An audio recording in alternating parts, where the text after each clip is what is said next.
And it's also a tikkun of yir'ah, the idea of awe. That awe is fixed when I know what to be awed about. If I get awed about the wrong things, then I'm going to have a hard time sensing the awe of the real thing.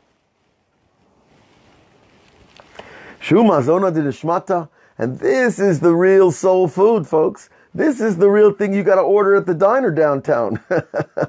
I need that soul food. I need that food of awesomeness. And then you fall in love again and you don't even want to eat. And that's why it's called food, because the lack of appetite means you're satisfied. And when you're in true awe of things, you can't be bothered by food.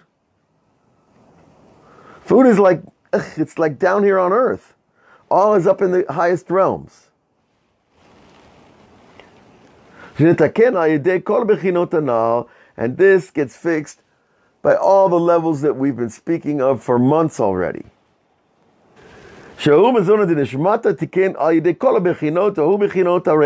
this is the fixing of the lungs. It all goes back to the lungs, this raising the voice, calling out to Hashem, not being afraid, being proud of being a Jew, being proud of being a person who prays, being proud of being a monotheist.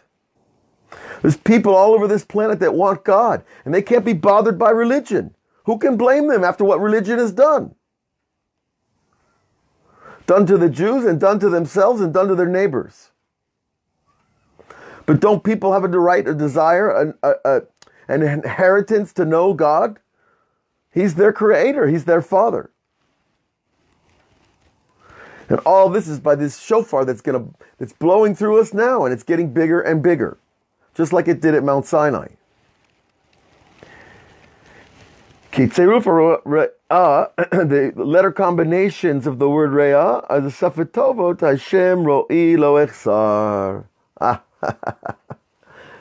The idea of the lung is Hashem ro'i, God is my shepherd, I will not lack. Now the last Hebrew letters of that verse spell out hare'ah, the lung. Okay. Now that idea, Hashem is my shepherd, I will not lack, that also connects to this idea of the food for the soul is awe. You ever get nervous because you don't know what you're going to eat the next meal? You ever get nervous because you don't have enough food for Shabbat? You ever get nervous because you have guests coming over and you don't have food for them? These things happen. Okay. When you have awe and emunah and all the aspects we've been talking about here, you just know it's going to work out. You just know. And it does. Every time. God never lets us down. It just comes in ways that we're not expecting.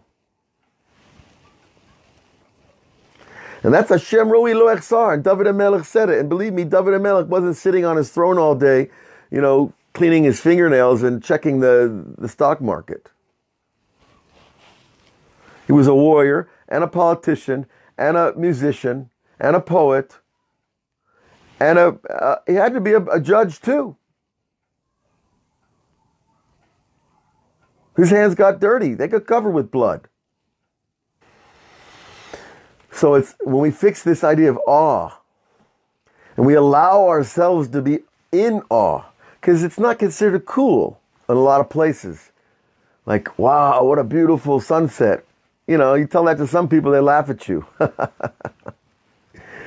Or look at that awesome tree. What? It's just a tree, man. Relax. No, they don't get it. And it becomes uncool.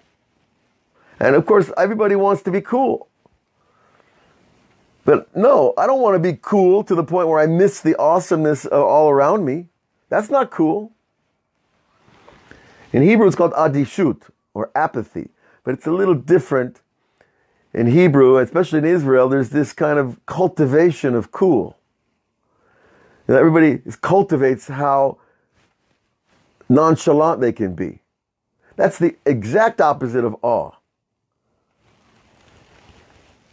Because it's programmed by the culture. See, I'm cool, man. You can't bother me. But that's the opposite of awe. When you're in awe, it's like, what? What are you complaining about? What's your problem? This is an awesome world. It is difficult. It is full of frustration and injustice. But it's still awesome. So it depends on where the heart gets stuck. And each of us gets stuck, we know, every day. That's why we have to pray every day. We have to meditate. We have to learn, because we have to open up this bank account of awe. And it's not so easy. Sometimes we got a minus over there, you know. If I'm too cool, I'm in minus.